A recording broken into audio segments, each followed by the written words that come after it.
The spaceport city of Velran Outpost never truly slept. Its streets buzzed with hoverbikes and flashing neon lights. Traders shouted, music boomed from bars, and somewhere in the distance, a ship roared as it launched into the night sky. Inside the rusted Comet Tavern, it was even louder. Aliens of every shape and color filled the place. Scaly traders, fur-covered miners, metal-faced mercenaries, and a few humans here and there trying not to draw attention. Drinks clinked, dice rolled. Someone laughed too loud, and above it all, the smell of smoke and strong ale hung heavy in the air. At the center of it all was him, a human waiter dressed in a simple black shirt and carrying a tray of drinks. He moved quickly between tables, quiet and serious, his dark hair falling into his eyes. He didn't talk much. He didn't smile much either. Most people ignored him, just another worker on a forgotten planet. But tonight, fate had other plans. Near the bar, a young alien girl with silver hair and violet skin slammed down her 5th glass of Velran ale. Her movements were clumsy now. Her eyes shined with drunken mischief as she swayed to the music. Her friends had already left, but she didn't care. She turned, scanning the room with a tipsy grin, until her gaze locked on the human waiter. He looked so calm, too calm, like he didn't belong here at all. The alien girl laughed suddenly and stumbled toward him. "Hey, human," she slurred, her voice carrying across the room. "Why you look like someone stole your stars? Smile for once." The waiter shifted uncomfortably. "Please, miss," he said softly. "I have work to do." But she only smirked, and before anyone knew what was happening, she grabbed his shirt and with one wild pull, ripped it open.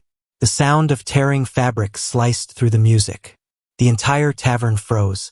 Even the holographic dice stopped spinning midair as if the whole universe held its breath. The human waiter stood frozen, his eyes wide, as the front of his shirt hung in shreds. And there, on his chest, glowing faintly under the harsh neon lights, was a mark. Not a tattoo, not a birthmark, something older. A symbol burned into his very skin. 3 sharp points forming a circle, its lines glowing pale blue like cold fire. The alien girl's smile vanished instantly. Her drunken haze cleared in a heartbeat. "No," she whispered, stumbling back. Her eyes went wide with fear. That can't be real." Whispers rippled through the crowd. "I've seen that symbol before," a reptilian trader hissed. "Impossible," muttered a scar-faced mercenary. "Humans don't carry it anymore. That was centuries ago." The waiter looked down at his chest, confused. He had always known the mark was there. It had been there his whole life. But it didn't glow like this before. Did it? What is it?" he asked the alien girl, his voice low. Her violet face had turned pale. She shook her head slowly. "That mark. It belongs to the first warriors." Murmurs grew louder. A few aliens looked scared now. A few others looked angry. The alien girl stepped closer, her voice trembling. "Listen to me. You need to leave. Right now." Before the tavern doors hissed open. A gust of cold air swept in as alien enforcers stepped inside. Black armor, red visors, weapons glowing at their sides. The leader scanned the silent room. His voice was sharp as a blade. "Where is he?" No one moved. The alien girl grabbed the human's arm hard. "They're here for you," she whispered. "What? Why me?" he asked, his heart pounding. "Because of that mark," she said. "You have no idea what it means." The enforcers spread out. One held up a scanner, its light sweeping across faces. When it passed over the human, it beeped sharply. "There," one soldier said. "That's him." The leader raised his weapon. "Take him alive." The alien girl didn't think. She grabbed the human's hand and yelled, "Run!" Blaster fire tore through the room. Patrons screamed. Tables flipped over.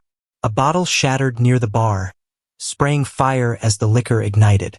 The human and the alien girl crashed through the back door, running into the night as soldiers shouted behind them. The music never returned. The quiet waiter who wanted nothing more than a simple life was now being hunted. And somewhere deep inside, He knew this wasn't just about a glowing mark. This was about something far bigger. The night air outside the rusted Comet Tavern was cold and sharp, filled with the distant hum of hoverbikes and the low thrum of power generators. The human waiter ran as fast as he could, the alien girl right beside him, her breath ragged, eyes wide with fear. Behind them, angry shouts echoed through the streets. The alien enforcers were close. Their boots pounded against the metal ground. Blaster fire lit up the dark alleys like brief flashes of lightning. The human didn't understand what was happening. One moment he was serving drinks. The next, his whole life had exploded. "What do they want with me?" he shouted as they turned sharply into a narrow side street. The alien girl didn't answer. She pulled him along, scanning the shadows for any sign of danger. Finally, when they slipped into an abandoned building and the noise of pursuit faded for a moment, she turned to face him. "You have no idea what that mark on your chest means, do you?" she asked, her voice low but shaking. The human caught his breath, leaning against the wall. "It's just a scar," he said. "I was born with it. That's all." The alien girl shook her head quickly. "No, that's not just a scar. That is the sigil of the first warriors. It hasn't been seen for hundreds of years." The words meant nothing to him. First warriors? Who are they? The girl hesitated, as if saying too much could get her killed. She looked around nervously before speaking again. "A long time ago," she began slowly, "there was a war. Not the little border fights you hear about today. A real war. The kind that shook the stars themselves." The human listened silently as she continued. "Back then, the alien empires ruled everything. They thought humans were weak, easy to control. But the first warriors, they proved everyone wrong. They were faster, stronger, smarter. Some say they found ancient technology no one understood. Some say they were chosen by something even older than the stars. But whatever it was, they nearly destroyed the empires that ruled the galaxy." She paused, her violet eyes locking on him. "And the symbol on your chest, that belonged to their leader." The human froze. "That can't be true," he said finally. "Humans don't have warriors like that. We barely have ships that can leave our own colonies."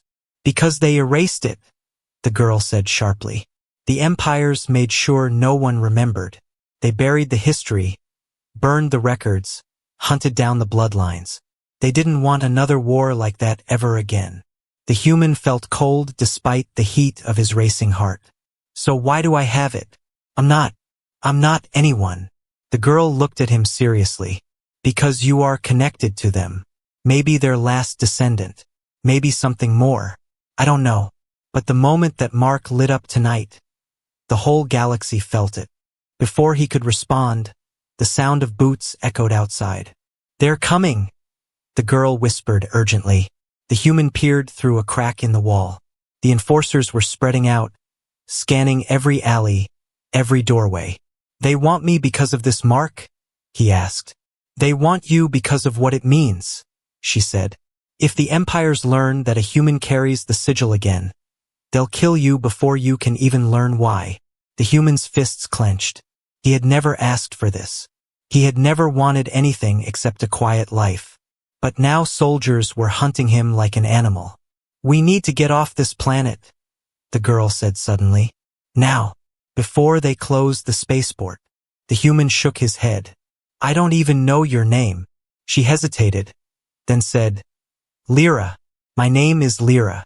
And if you want to live, you'll trust me." A loud crash cut off any answer. The door exploded inward as the enforcers found them at last. "Move!" Lyra shouted. They sprinted out the back as blaster fire filled the building. The human grabbed a fallen pipe and swung it hard at one soldier blocking their way. The alien fell with a groan. "Go!" Lyra yelled, pulling him through another alley. The spaceport's lights glowed faintly in the distance. But soldiers were closing in from all sides. As they ran, the human felt the strange mark on his chest grow warm again, almost pulsing with light beneath his skin. And deep inside, he felt something else, something awakening. The metal streets of Velrun Outpost shook under the heavy boots of alien enforcers. Red lights from their scanners swept across walls, trash bins, and doorways like hunting eyes searching for prey. Somewhere in the maze of alleys, the human waiter and the alien girl Lyra ran, their footsteps echoing in the dark. The night was alive with danger. Sirens blared from distant patrol vehicles. Hoverbikes roared overhead. Soldiers shouted commands through metal helmets as they blocked escape routes one by one. The human's chest burned where the glowing sigil rested beneath his skin. He didn't know why it was glowing now or why it felt alive, almost as if it was aware of the danger around him. Lyra pulled him forward. "Don't stop," she hissed. "They'll catch us if we slow down." The human struggled to keep up. "Where are we even going?" he asked, breathless. "To the spaceport," Lyra said sharply. "It's our only chance to get off this planet before they lock it down." The human glanced back. Shadows moved through the alleys behind them. Alien soldiers in black armor, their glowing visors cutting through the darkness like knives. They weren't running fast. They didn't have to. They were closing the net slowly, methodically, like predators who knew their prey couldn't escape. "They're everywhere," the human said through gritted teeth. "They won't stop," Lyra replied, her voice grim. "Not until you're dead." The words hit hard. Just hours ago, he was a nobody serving drinks. Now soldiers wanted him dead because of a mark he didn't even understand. The two turned into another alley and froze. 3 soldiers were already there, weapons raised. Target sighted. One of them barked into a comm device. Lyra shoved the human behind a pile of crates as blaster fire tore through the air. Sparks rained from the walls. The smell of burnt metal filled the alley. "We can't go this way," the human shouted over the noise. Lyra's eyes darted around desperately. Then she saw a narrow maintenance tunnel half hidden behind a trash unit. "There!" she yelled. They ran for it as another shot whizzed past, barely missing the human's head. The tunnel was small, dark, and smelled of oil, but it gave them a moment to breathe. "Who are these people?" the human asked, his voice trembling. "Why are they so afraid of me?" Lyra didn't answer right away. She was listening for footsteps. When she heard none, she finally spoke. "They work for the Empire, the same empire that erased the history of the first warriors.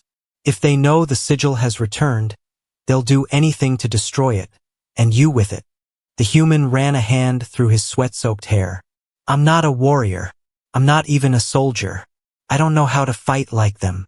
Lyra looked at him seriously. "Maybe you don't have to. Maybe the sigil chose you for a reason." The words made no sense. Chosen? By what? Before he could ask more, the sound of metal boots clanged above the tunnel. Soldiers were on the rooftops now, moving faster. "They're tracking us," Lyra whispered. "We need transport. Something fast." The tunnel opened into a wider street filled with neon lights and broken signs. A row of abandoned speeders sat against a wall, most without power. But one of them flickered faintly, its engine still functional. Lyra ran to it and smashed the panel with her elbow. The controls sparked to life. "Get in," she ordered. The human climbed into the passenger seat as Lyra fumbled with the ignition. The engine sputtered once, twice, then roared awake. Behind them, soldiers spilled into the street. "There they are," a voice shouted. The first shots hit the speeder's side panels, leaving glowing holes in the metal. Lyra slammed the accelerator. The speeder shot forward, nearly throwing the human out of his seat. Blaster fire lit up the night as they sped through the streets. Soldiers on hoverbikes followed close behind, their engines screaming like angry beasts. "Faster!" the human yelled. "I'm trying." Lyra snapped, weaving through traffic as startled civilians leapt out of the way. The chase tore through markets, across bridges, and into the lower levels of the outpost where shadows swallowed everything. But no matter how fast they went, the soldiers stayed close. At one point, a hoverbike pulled up beside them, its rider raising a weapon. The human grabbed a metal rod from the floor and swung it hard, knocking the soldier off his bike. The vehicle crashed in a shower of sparks. "Not bad," Lyra said, glancing at him. First time hitting someone, the human muttered, gripping the rod tightly. As they neared the edge of the city, the spaceport lights glowed faintly in the distance. But so did the red barriers of an incoming blockade. They're sealing the port, Lyra said grimly. If we don't get through now, we're trapped. The human looked ahead, then back at the soldiers closing in behind them. Something deep inside him stirred again. The mark on his chest burned brighter, as if responding to the danger. And for the first time he felt angry, very angry. The speeder roared through the night, its engine screaming as Lyra pushed it to its limits. Behind them, the red lights of the alien soldiers grew smaller, but they didn't stop chasing. The human gripped the side of the seat tightly, his heart still pounding. His chest burned where the glowing sigil pulsed under his skin. Every time he looked down, it seemed brighter, like it was alive. Finally, Lyra swerved off the main road and into the ruins of an old industrial district. The buildings here were broken, burned, and abandoned long ago. The soldiers' engines faded in the distance. They stopped inside what used to be a large factory, its roof half collapsed, shadows covering everything. The silence felt heavy after all the noise and chaos. Lyra jumped out first, scanning the area with sharp eyes. "We should be safe here for now," she said. The human climbed out slowly, his muscles aching. "Safe? Those soldiers don't look like they ever stop." "They won't," Lyra admitted. "Not until they find you. That mark on your chest. It changes everything." The human looked down again, his fingers brushing against the glowing lines. "What is it really? And why me?" Lyra hesitated. For a long moment she didn't speak. Then she sat on a broken metal beam and finally began to talk. "Hundreds of years ago," she said slowly, "the galaxy was ruled by the Empire. They controlled every planet, every star system.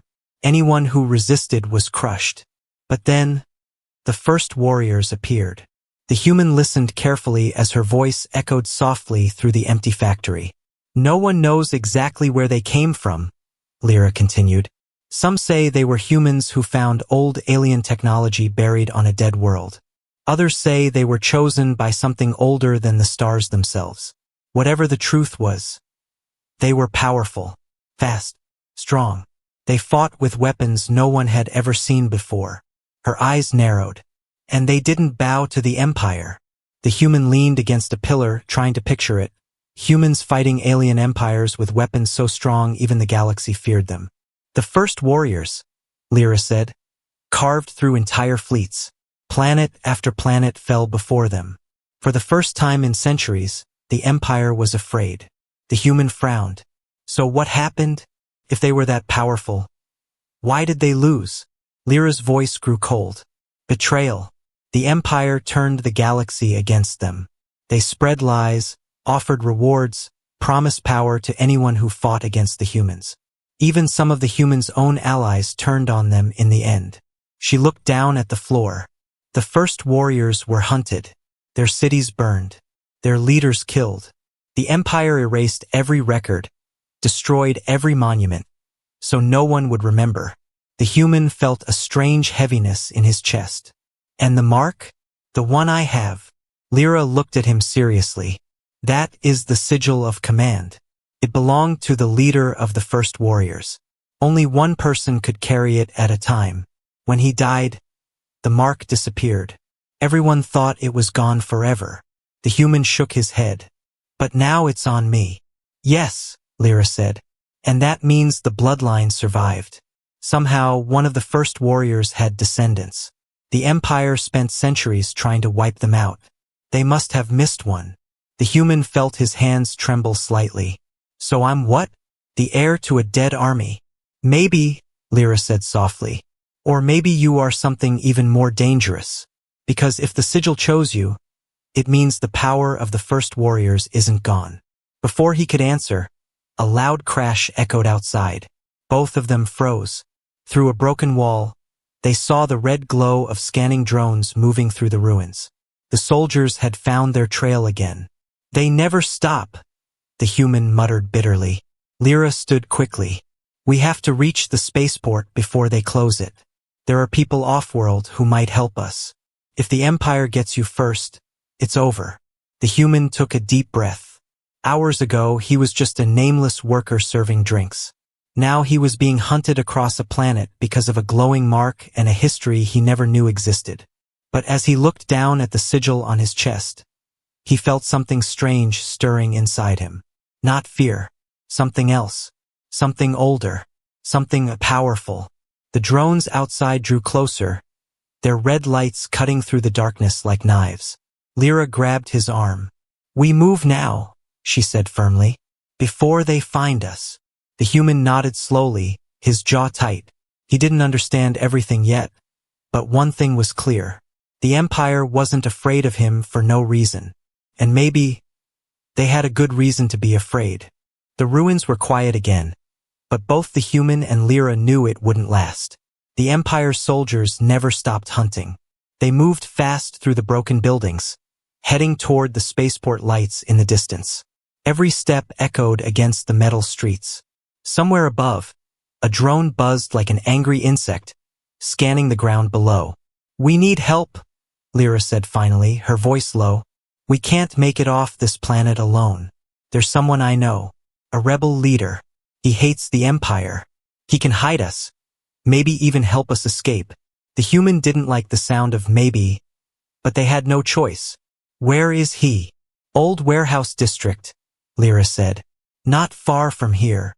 They stayed to the shadows, moving through alleys filled with broken machines and old cargo crates. The smell of rust and oil was heavy in the air. After what felt like hours, they reached a massive building with half its roof caved in. A flickering red light marked the door. Inside, a group of rough-looking aliens sat around tables, weapons leaning against the walls. They wore no uniforms, but their scars and cold eyes told the human these were fighters, not traitors. A tall alien with metal plates on his arms stood when they entered. His yellow eyes locked on Lyra first, then on the human. "You brought him?" the alien asked, his voice deep and rough. "Yes," Lyra said. "We need your help. The Empire is hunting him because of the sigil." The alien's eyes narrowed. "Show me." The human hesitated, then slowly pulled back his torn shirt. The blue glow of the sigil lit the room faintly. Murmurs spread among the rebels. A few stepped back nervously. Others stared with wide eyes. The leader nodded slowly. "So it's true. The mark of the first warriors lives again." "You said you could help us," Lyra said quickly. "We need transport off this planet before the Empire closes the spaceport." The leader's expression was unreadable. "And why should we risk our lives for him?" "Because if the Empire gets him, it's over," Lyra snapped. "They erased the first warriors once. They'll do it again. Do you want to keep living under their boot forever?" The leader stared at her for a long moment. Then he nodded. "Fine. We have a ship. It's old, but it can fly. We'll take you to our base on the outer rim. From there, we'll decide what to do next." The human felt a small sense of relief. Maybe finally they had found allies. But as they followed the rebels toward the back of the warehouse, he noticed something strange. Two of the rebels whispered to each other, glancing at him when they thought he wasn't looking. Another slipped out a side door quietly, almost too quietly. A bad feeling settled in his stomach. "Lyra," he whispered, "you trust these people?" She hesitated before answering. "I fought with them once. They hate the Empire. That's all I know." The human didn't like that answer. They reached a landing pad behind the warehouse where a small, battered ship waited. Its engines glowed faintly, ready for takeoff. The leader gestured toward it. "Get aboard. We leave in 5 minutes."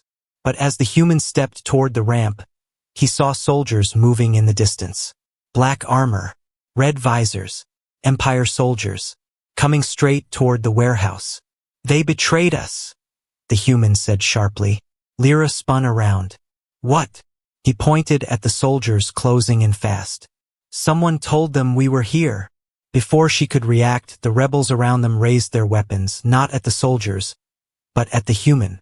The leader smirked coldly. "The Empire pays well for anyone carrying the sigil. More than your lives are worth." Lyra's eyes widened with rage. "You sold us out?" Blaster fire ripped through the night as the soldiers reached the edge of the landing pad. The rebels fired too, but not at the soldiers. They shot at the human and Lyra, forcing them back toward the crates. The human grabbed a metal pipe and swung it hard at one rebel, knocking him down. Lyra blasted another with his own fallen weapon. The Empire soldiers didn't care who died. They opened fire on everyone. Rebels, crates, walls, filling the air with smoke and sparks.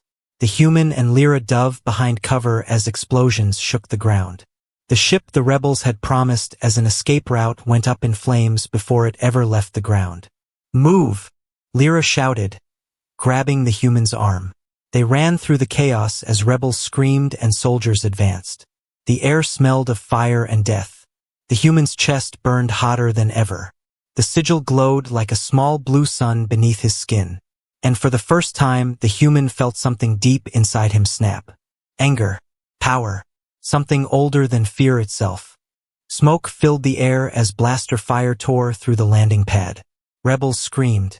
Empire soldiers advanced in perfect lines, their red visors glowing through the chaos like the eyes of hunting beasts. The human and Lyra ducked behind a stack of cargo crates as laser bolts flew past.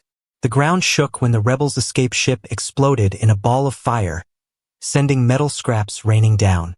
"They sold us out," Lyra shouted over the noise, her face streaked with soot. The human's chest burned hotter than ever. The sigil glowed so bright under his torn shirt that Lyra could see the blue light through the smoke. "Why does it keep doing that?" the human muttered, clutching his chest. "What's happening to me?" Before Lyra could answer, soldiers closed in from both sides. They fired relentlessly, forcing the human and Lyra back step by step.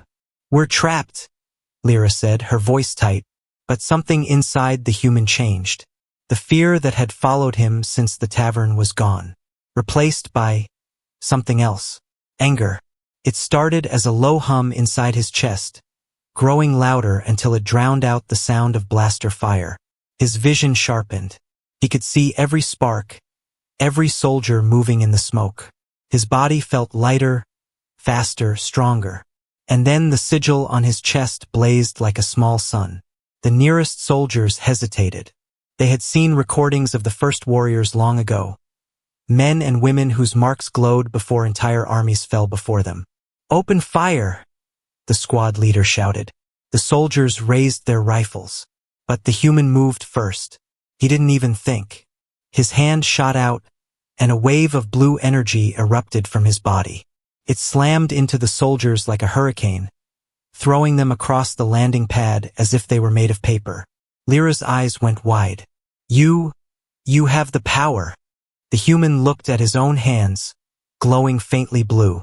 He had no idea how he did that. It was like the energy had been waiting inside him all along, only now waking up. More soldiers rushed in, firing wildly. The human stepped forward, raising his arm without thinking, and the blaster bolts curved away from him, deflected by a shimmering field of blue light. He moved fast, faster than he ever had in his life. One soldier swung a rifle at him, but the human grabbed it and snapped it in half like it was nothing. Another soldier lunged with a blade, but the human struck first, sending him flying backward with a single punch. Lyra stared in shock. "You fight like them," she whispered. "Like the first warriors." But the human wasn't done. He leapt over a barricade, landing among a squad of soldiers. They fired point blank, but the blue light around him flared brighter, shielding him. He moved through them like a storm, fast and unstoppable, knocking weapons aside, slamming soldiers into walls, leaving a trail of broken armor behind. The rebels who had betrayed him tried to run. The human raised his hand, and the ground in front of them cracked as blue energy exploded from his palm. They fell back, terrified. "Stay away from me," the human said coldly, his voice carrying across the landing pad. Even the Empire soldiers hesitated now. This was not what they were trained for. "Fall back," one shouted. "He has the sigil's power." But the squad leader refused. "No, kill him before he fully awakens." The soldiers charged. The human closed his eyes.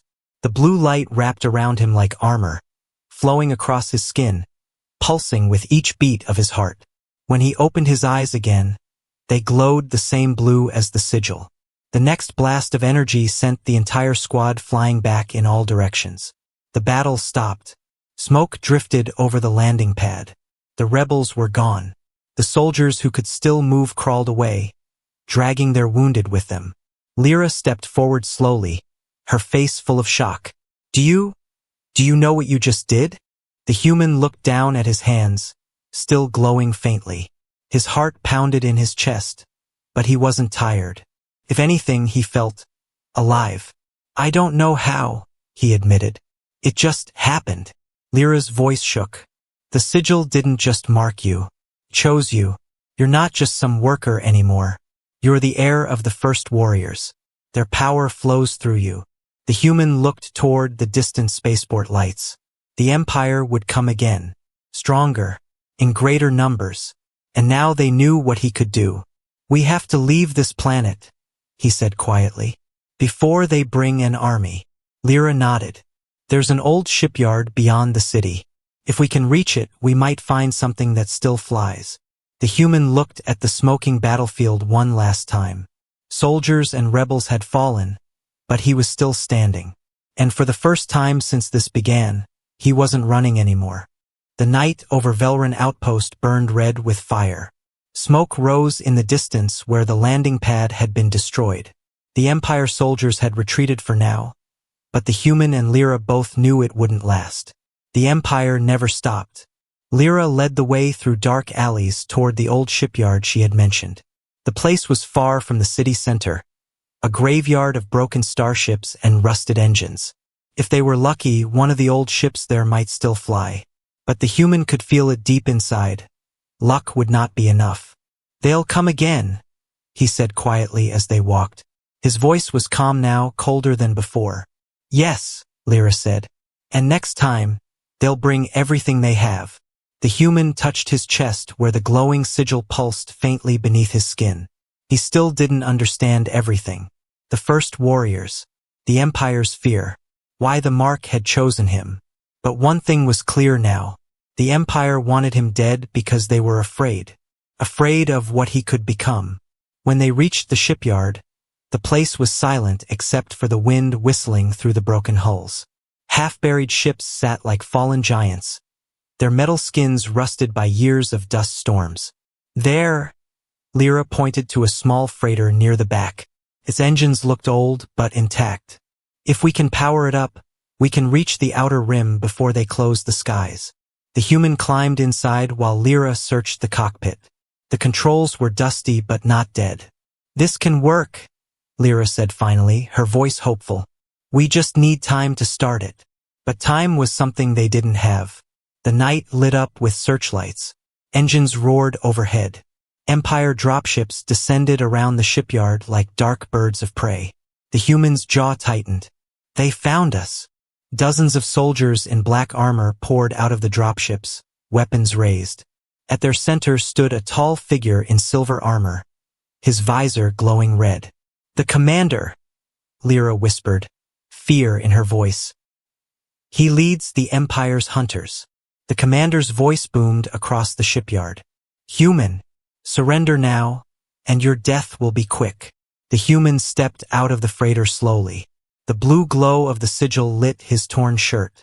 I'm done running, he said coldly. The commander raised his hand.